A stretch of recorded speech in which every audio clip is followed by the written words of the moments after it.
Lo prometido es deuda y estamos en comunicación telefónica con Fabiola Cárcar, politóloga, magíster y doctora en Ciencias Sociales, quien además trabaja como asesora legislativa hace 13 años. Hola Fabiola, ¿cómo estás? Claudio Bevilacqua te saluda, Claudio Gallo también, y gracias por acudir al llamado del Paso Cambiado. Hola, encantada de participar de esta entrevista. Muchas gracias. Bien. Bueno, la inquietud nuestra de conectarnos contigo tiene que ver con esto de la ley de vida independiente, ¿no? De este proyecto de ley que ustedes presentaron. Ahora vos me vas a contar si es a través de un bloque, de una organización, pero un poco como para que la gente se entere de qué se trata el proyecto de ley de vida independiente, que está diferenciado de la ley de discapacidad, ¿no? Sí, es como es un proyecto de ley que se presentó en el Senado. La senadora del Chaco, María Inés Pilati Vergara, lo presentó junto a otras senadoras. Sí. Y se trabajó con varias instituciones y abarca solo el tema de vida independiente, porque la ley de discapacidad abarca todos los temas. Ajá. Todos los temas que tienen que ver con la discapacidad. Este proyecto abarca solo el tema de la vida independiente. Era un tema que nos venía, que lo que intenta es darle un marco legal a experiencias de vida independiente que se están desarrollando en el país. Ajá. Y que bueno, si quieren les cuento un poco cómo se llegó a eso. Pero por ejemplo, ¿cuál es experiencia de vida? Hay experiencias de vida independiente que son individuales y hay otras que son comunitarias, que son las más interesantes. O sea, muchas personas con discapacidad intelectual trabajan la autonomía desde chicos. La autonomía, pues, cuando se trabaja desde chicos, es muy efectiva, promueve mucho a la persona, es muy liberadora, es muy interesante porque se aprende a vivir solo desde chico, se aprende a ser autónomo desde chico. Por ejemplo, no solamente desde las actividades de la vida cotidiana, vestirte, higienizarte, sino también manejarte solo, moviéndote solo, trasladándote. Cuando la autonomía se trabaja desde chico, es como que es natural que después una persona mayor quiera decidir vivir solo y no con su mamá y su papá, con sus familiares, vivir con amigos, como cualquier persona. La autonomía, cuando se trabaja en personas cuando tiene apoyos, que es lo que nosotros decimos, cuando hay alguien que te apoya, es posible y hay como derecho a vivir solo. Y eso lo dice las leyes argentinas, y lo dicen las leyes argentinas, lo dice la Convención de los Derechos con las Personas con Discapacidad. Todo nuestro marco legislativo avala la posibilidad de vivir solo, de decidir con quién vivimos, de decidir las personas con discapacidad con quién quieren vivir. Entonces lo que hace este proyecto es ayudar un poco más con eso, con lograr ese derecho. ¿Cómo se logran derechos? Digamos, bueno, este es un proyecto que todavía debe tener, por supuesto, la sanción del Senado y después pasar a diputados. ¿Va a ser así?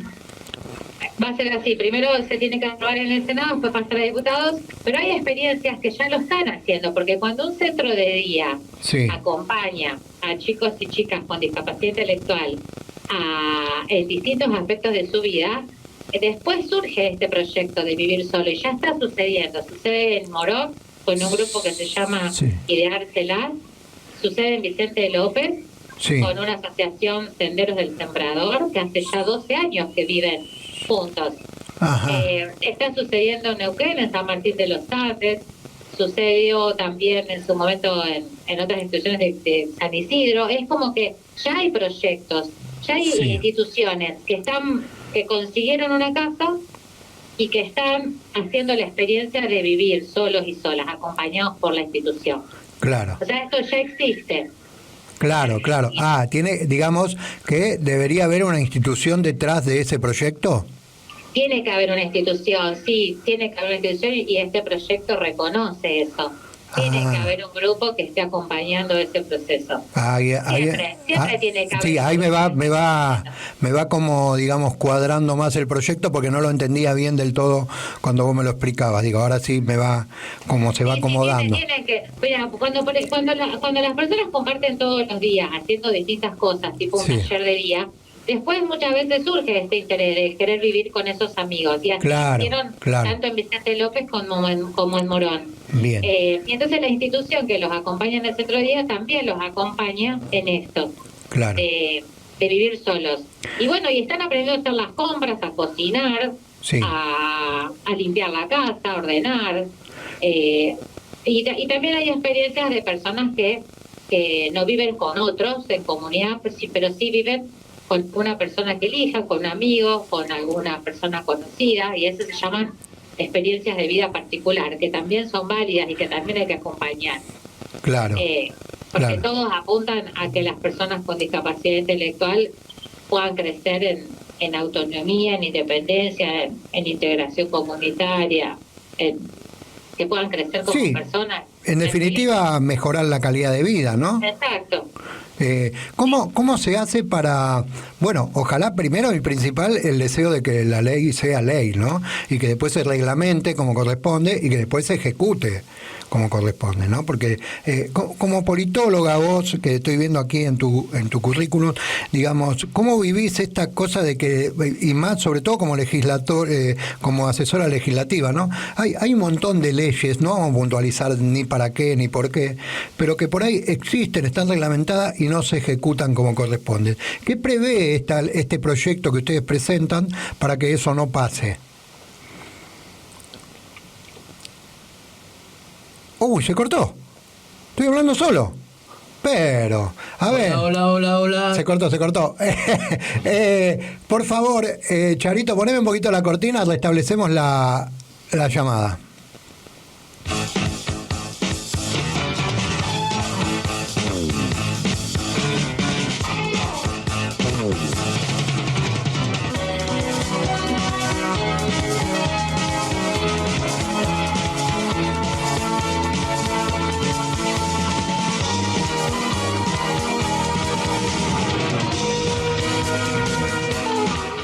Ahí está, volvimos al aire, recuperamos la comunicación con Fabiola. Fabiola, te preguntaba, desde tu lugar de politóloga y como asesora legislativa, digamos, te decía que hay un montón de leyes que existen, no vamos a puntualizar ni cuál ni para qué, pero digamos que existen y que están reglamentadas, pero que no se ejecutan. Y entonces la pregunta puntual es...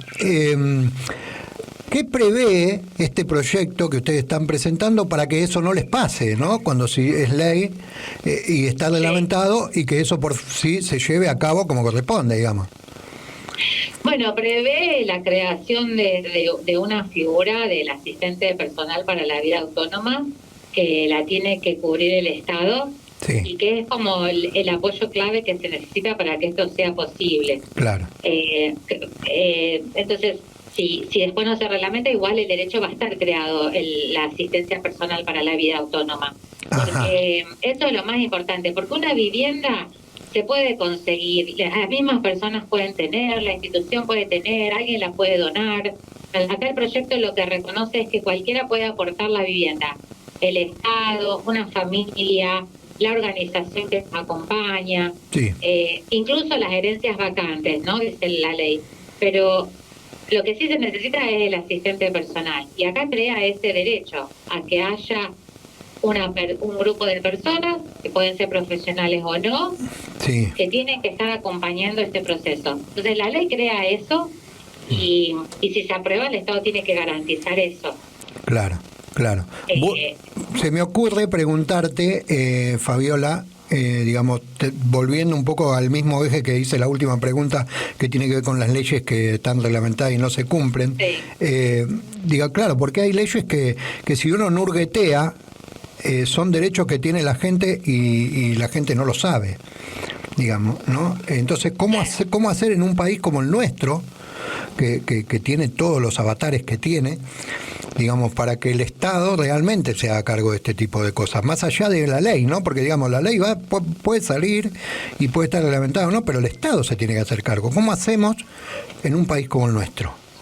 Y nosotros tenemos que empezar a difundir y a promover que el Estado se haga cargo de los más débiles, de los más frágiles. Sí. Como dice el Papa Francisco, si el Estado no está para promover los derechos de los más frágiles y de los más débiles, ¿para qué está, no? Claro. El Estado tiene que tener eso como objetivo principal. Y acá estamos atendiendo a un grupo de personas que son las personas con discapacidad intelectual que si encima están en condiciones socioeconómicas malas, son los más débiles de los más débiles. Claro. Y el Estado, hay que hacer mucha educación y generar y promoción, porque el Estado está para proteger esos derechos de los más débiles, si no necesitamos un Estado. Y sí, porque cualquiera con recursos y sin ningún tipo de discapacidad no necesita del Estado. Como decía en su momento Lula, el presidente de Brasil, los ricos no necesitan del Estado. Y bueno, el poderoso y los que no son frágiles tampoco. Los que los necesitan son los que no tienen recursos, son los que tienen alguna discapacidad, son los que tienen dificultades para lograr hacer valer sus derechos. Claro. Entonces, nosotros tenemos que promocionar mucho y visibilizar mucho y poner el tema de la discapacidad en la agenda del Estado. Tenemos que insistir mucho para eso, para poner el tema de la discapacidad en la agenda del Estado. Sí. El Estado no debería despreocuparse en ningún momento por los temas de la discapacidad. Tiene que estar el tema en la agenda pública. Sí. Todavía no está del todo el tema de la discapacidad en la agenda pública. Realmente todavía no lo está. No, teniendo en cuenta a vista de lo que hay, no, por supuesto que no lo está. Más allá de que uno pueda tener conciencia de que en los últimos años puede haber habido alguna atención un poco más justa. No lo está porque cada organización de discapacidad tira para su lado. Hay muchísimas organizaciones de discapacidad, pero cada uno tira para su problema, para su problemática, ¿no? Las organizaciones de personas hipacústicas o sordas se dedican solo a eso, las de ciegos se dedican solo a eso, las de personas con discapacidad intelectual también, espina bífida también. Cada una, son miles, pelea para lo suyo y no toma como conciencia de que se tienen que unir todas para poner el tema de las personas con discapacidad en la agenda del Estado. Me parece que el principal desafío está ahí, que las propias instituciones y organizaciones y de familiares, de usuarios, trabajen todas por lo mismo. Yo creo que el principal desafío está ahí, porque la sociedad no va a poner el tema en la agenda si no lo ponen las propias organizaciones que acompañan a personas con discapacidad. Claro, sí, Fabiola, que aparte del proyecto, digamos, lo que propone el proyecto para la vida independiente, digamos, uno puede tomar la vida independiente como de elegir, como decías vos, vivir con quienes quieren vivir solos, acompañados, con un círculo de amigos, amigas, como sea, digamos, pero por otro lado, ¿qué prevé el proyecto con respecto a la salud y a la alimentación de esos individuos que están decidiendo de alguna manera vivir una vida autónoma e independiente? El proyecto lo que prevé es que la organización que los acompañe, las apoyo que los acompañen, organicen con ellos la comida y las actividades de la vida cotidiana. Para la alimentación, lo que prevé el proyecto es que si las personas que quieren convivir no tienen ingresos propios, porque todavía no accedieron a la pensión o por algún motivo o porque no trabajan, les dé una prestación mínima, que es la mitad de una jubilación mínima, para poder cubrir los gastos alimentarios. Algunos probablemente no lo pidan a eso. Claro. Pero el proyecto lo prevé, porque creemos que sin tener plata para los alimentos es difícil encarar un proyecto de vida independiente. Claro. El proyecto prevé la mitad de una jubilación mínima. Pero bueno, lo que deberían tener y lo que deberían gestionar son las pensiones por discapacidad, que para eso están. Claro. En cuestiones de salud, el proyecto lo que dice es que cada uno se maneja con la obra social o con el sistema de salud que se venga manejando. Es lo mismo que en tu vida o que en mi vida. Sí. Lo único que hace esto es, bueno, reconocer que hay un grupo de personas que quieren convivir y que necesitan acompañamiento, pero después, ¿qué haces vos para cuidarte la salud? o qué haces si vas a trabajar o no vas a trabajar. Son cuestiones paralelas que se trabajan de manera independiente a la vivienda, Claro. a la vida autónoma. O sea, muchas de estas personas pueden tener su trabajo, otras no, están en algún taller o alguna cooperativa, pero eso son como acompañamientos diferenciales, son otra cosa, son otros aspectos de la vida que no tienen que ver con vivir con otros o convivir juntos en una casa. A ver si entendí, Fabiola, porque perdóname si no lo entiendo del todo, pero para eso te pregunto, digamos. Tiene que ver que el proyecto solo prevé el tema de la vivienda y con quiénes viven. Con quién vive y cómo me organizo en el día a día. Ajá, perfecto. Cómo aprendo a vivir solo en el día a día. Ajá. Por eso el proyecto prevé un poco de plata para cubrir los gastos alimentarios. Bien. Pero después el resto de las cosas no se ocupa. O sea, es el tema de con quién vivo. Bien, perfecto. Por eso un capítulo importante es el tema de la vivienda, ¿no? Claro, ¿Quién claro. aporta la vivienda? Y con la organización que los acompaña tiene que firmar como dato. Perfecto. Ya sea que la ponga el Estado, ya sea que la ponga una persona, un familiar de las personas que quieren convivir, un apoyo. Se entiende. ¿Se empezó a discutir ya esto?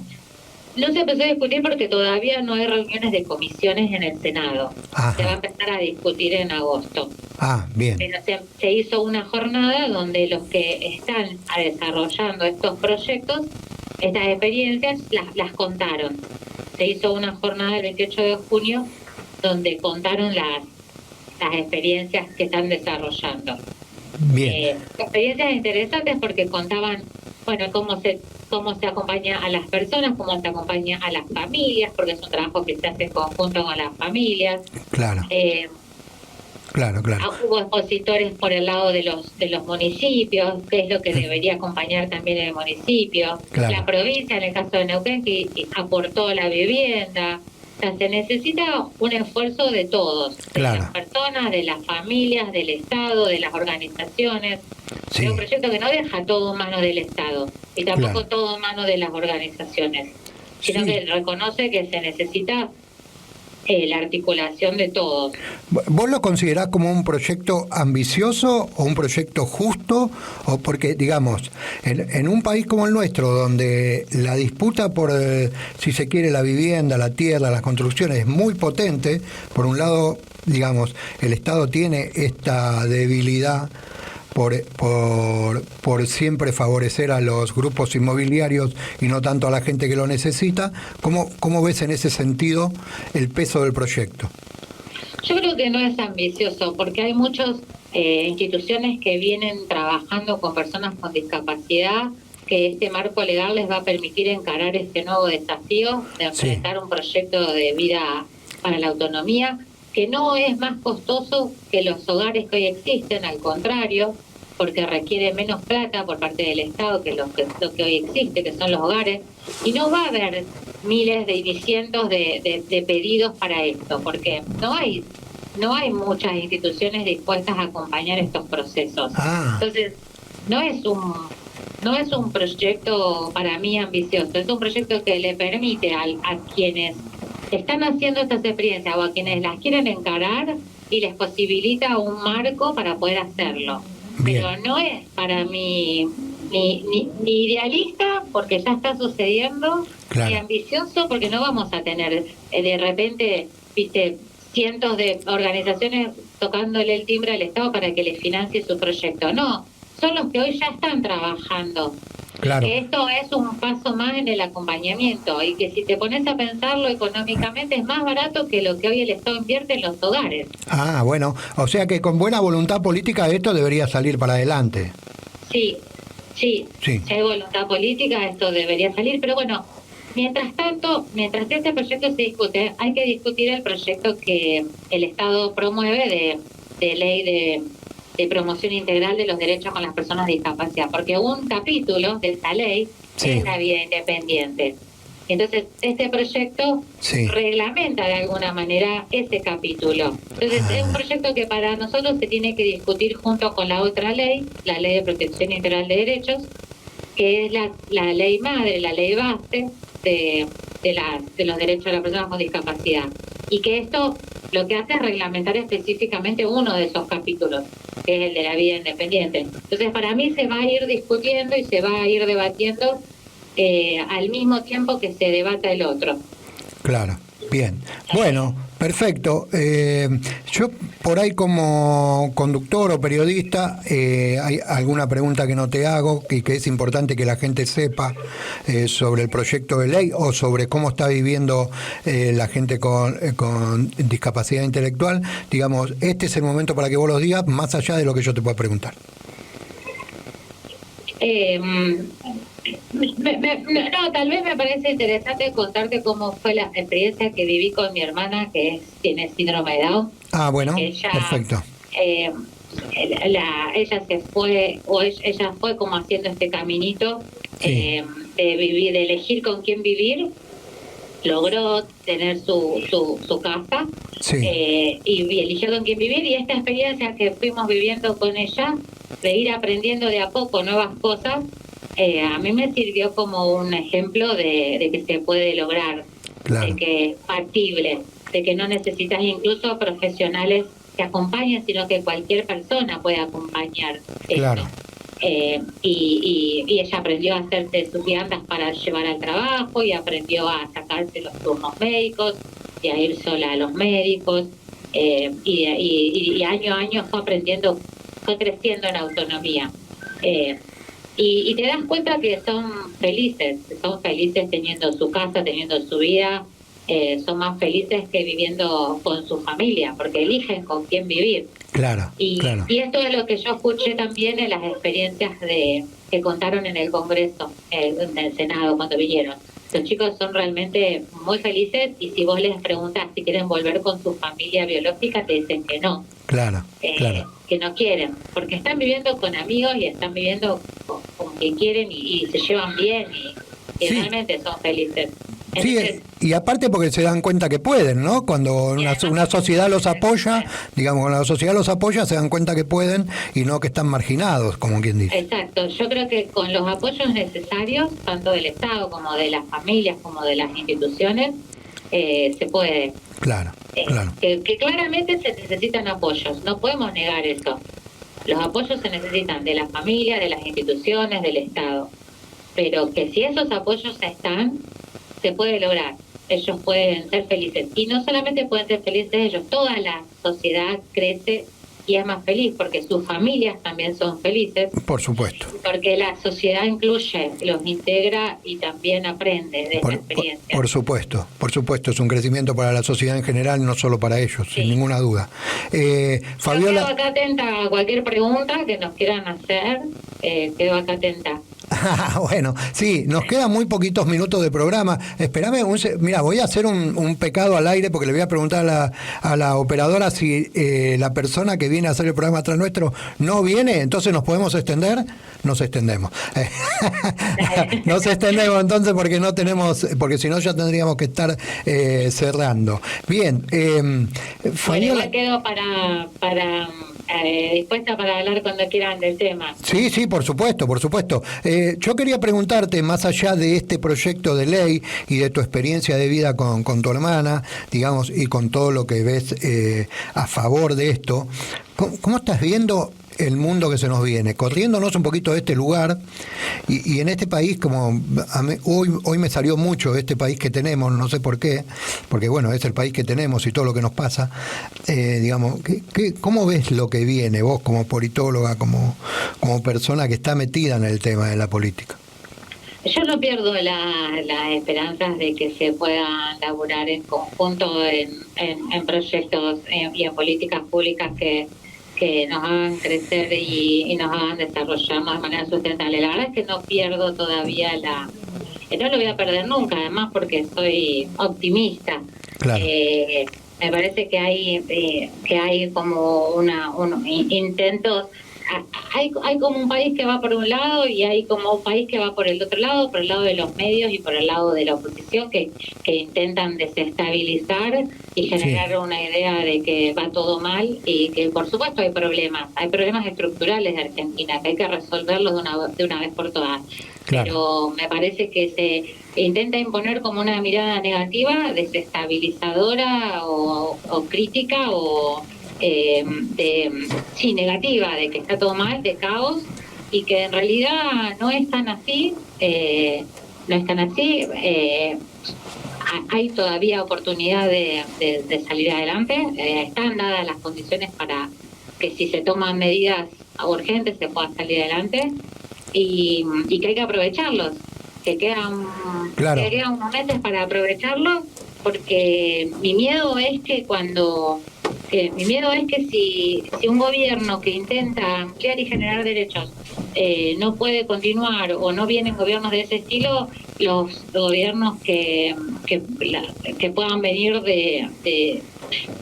por el lado de la derecha o por el lado de otras ideologías, lo único que sabemos es que van a restringir derechos, porque ya lo hicieron, de hecho, cuando estuvieron en la gestión. Claro. Entonces, yo no quisiera que volvieran ese tipo de gobiernos neoliberales que recortan derechos y que lo único que buscan es achicar el gasto público y dejar al país en una situación económica mucho más débil de la que lo encontraron. Yo todavía apuesto a que funcione un gobierno o gobiernos que progresistas, peronistas o como quieran llamarles, que aglutinen otras ideas donde sí buscan el desarrollo con justicia social. Y todavía no perdí la esperanza de que se pueda lograr. Ojalá no la pierdas nunca. Digamos, yo tampoco perdí la esperanza. Empiezo a pensar un poquito en voz alta a partir de lo que me devuelve tu reflexión, ¿no? Digamos, pero no. Y si bien soy optimista y siempre le digo a los oyentes y a las oyentes que es el mejor momento que tiene Argentina, a pesar de toda la crisis, para dar vuelta a la taba, pero hay decisiones políticas que este gobierno no las va a tomar. Que por supuesto el gobierno neoliberal tampoco las va a tomar porque son en favor de la gente y del pueblo. Y el progresismo ya ha dado cuenta de que tampoco las tomó. El progresismo lo que ha dado cuenta es de mejorar algunas cuestiones, pero no como vos dijiste al principio, hay cambios estructurales que hay que hacer de una vez por todas, que el progresismo no los ha tomado en cuenta. Hay cambios estructurales que hay que tomar y que no nos queda mucho tiempo para tomarlos. Por supuesto, por supuesto. Y también que fue un gobierno muy apaleado, ¿no? Por la pandemia y ahora por el conflicto externo. O sea, este gobierno las vivió todas y las tuvo todas en contra. Y también tomó la decisión de pagar la deuda externa que no tendría que haberlo hecho. Eso claro. No se lo hizo la pandemia, digamos, ¿no? Eso no se lo hizo, claro. Digamos, fue una decisión política. Sí, hubiera sido, hay que ver, bueno, cuál hubiera sido el costo también de no hacerlo, pero también hubo otras medidas que se podían tomar estructurales que no tomó. Entonces, todavía estamos a tiempo de hacerlo. Sí. ¿Querés puntualizar alguna? ¿Te animás a puntualizar alguna? Poner más límites al sector empresarial, sobre todo con el tema de la inflación. Sí. Todo lo que tiene que ver con el control no solamente el control de precios, el control de las exportaciones, el control de las importaciones, más regulaciones, más controles y regulaciones estatales. Sí. Digamos, el sector privado siempre va a buscar su beneficio y siempre va con el tema de medios, ser más fuerte con el tema del control de los medios. La Corte, sí. No hubo un proyecto de reforma del Poder Judicial, no podemos tener un Poder Judicial que no garantiza justicia. Entonces hay un tema ahí de medios, de cultura que no se tomó, temas de justicia que no se tomaron y temas económicos que no se tomaron. Hay como esas cuestiones estructurales, un plan de desarrollo, un plan estratégico, siempre lo tuvimos y ahora no lo tenemos ni a nivel no lo tenemos a nivel económico. No. Entonces me parece que en todos los aspectos económicos, culturales y de regulaciones se podían tomar. Lo que pasó con Vicentín fue un caso como paradigmático, ¿no? Claro, sí, totalmente. Totalmente.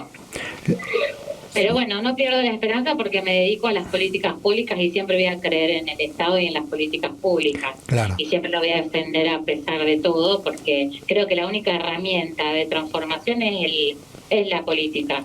Claro. Entonces, ¿Cómo haría Argentina? Y con esto cerramos porque nos corrimos un poco digamos, de lo principal que era el proyecto de ley, pero aprovechando que vos tenés este conocimiento y que trabajás en las políticas públicas, ¿cómo ves el tema del comercio exterior? Argentina es un país que no controla su comercio exterior, de ninguna manera, por ninguna arista, ni por donde... Digo, Argentina ni siquiera controla los granos que salen del país. Digamos, ¿cómo ves esa cuestión? ¿Qué modificarías ahí? bueno, yo creo que ahí hay que hacer como un proceso fino de control de lo que se está importando y restringiría importaciones que no son necesarias para el país, porque Sí. hoy Argentina tiene una necesidad de dólar por su bimonetarismo y no le queda otra que tomar medidas de control en ese aspecto, tanto en importaciones como en exportaciones. Hay Claro. que controlar las exportaciones, hay que controlar la evasión, difundir y promover exportaciones, pero sobre todo también hoy lo más urgente es controlar lo que se está importando, porque estamos importando cosas que no necesitamos, que no son fundamentales ni para la industria ni para la salud.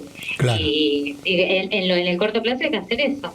Hay Claro. que hacer como una lectura fina de qué se está importando.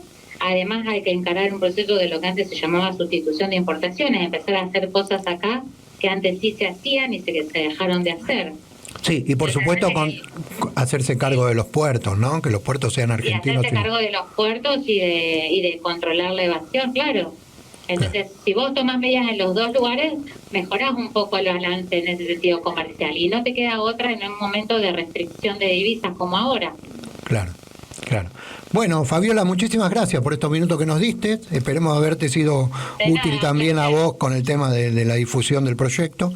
Y por supuesto El nos... proyecto tiene el número 710, así que, bueno, ustedes ya lo tienen, así Sí. que cualquiera que pregunte se lo pueden mandar. Bien, para cuando esté definido volvemos a hablar y vemos cómo va Buenísimo. para adelante todo esto, ¿eh? Buenísimo, gracias por el espacio. No, por favor, muchísimas gracias a vos. Hasta luego. Estuvimos hablando con Fabiola Cárcar, politóloga, magíster y doctora en Ciencias Sociales, quien además trabaja como asesora legislativa desde hace 13 años, perdón, no 30, porque si no ya te estaba mandando la edad. Bueno, hasta la próxima. Hasta la próxima, un abrazo enorme. Chau, A toda chau. la audiencia. Que sigas bien.